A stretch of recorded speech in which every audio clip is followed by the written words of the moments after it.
Et les partenaires sociaux sont donc consultés ce matin sur le sujet par la ministre du Travail Elisabeth Borne. Réunion en visioconférence, on le précise.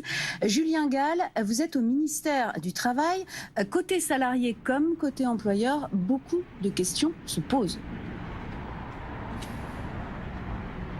Oui, plusieurs questions se posent, tant du côté employeur que salarié. Les salariés accepteront-ils de se faire contrôler par leurs employeurs? Quelles seront les sanctions s'ils refusent? Mais aussi, des employeurs comme des patrons de petites entreprises, par exemple, vont-ils vouloir contrôler leurs employés? On se souvient qu'au moment de l'instauration du pass sanitaire obligatoire pour les employés de bars, de restaurants ou encore de cafés, eh bien, les restaurateurs s'étaient plaints du nouveau rôle de contrôle qu'ils avaient à endosser.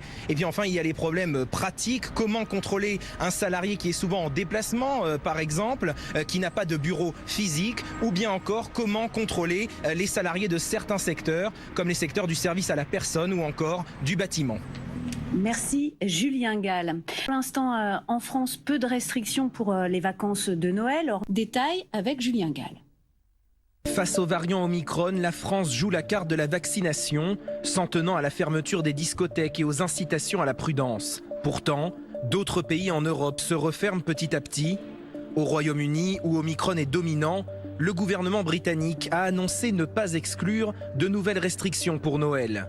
L'Irlande, quant à elle, a instauré hier un couvre-feu à 20h pour les bars et les restaurants.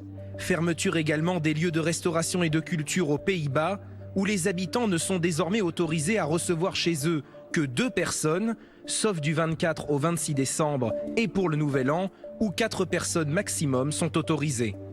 Le Danemark ferme également ses lieux de culture et parcs d'attractions pour 1 mois. Enfin, certains pays d'Europe mettent en place des restrictions aux frontières.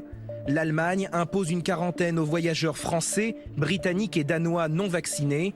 Et l'Italie demande un test négatif à tous les voyageurs français, vaccinés ou non, entrant sur son territoire. La France a atteint hier son plus fort taux d'incidence depuis le début de la pandémie, 530 cas pour 100 000 habitants.